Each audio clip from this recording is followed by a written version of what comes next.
పచ్చాని కొబ్బరికాయ వెచ్చాని నెయ్యిని పోసి కర్పూర ధూపం వేసి ఇష్టంగా ఇరుముడి కడతాం.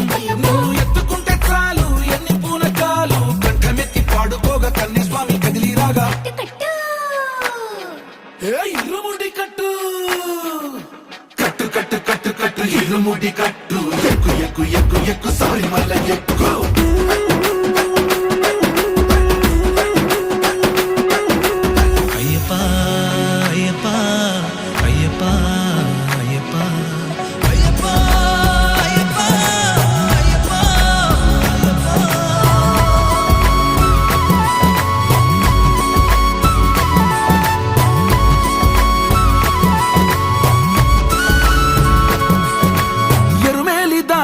వస్తాం పంబలో నమూనకే వేస్తాం అప్పాచి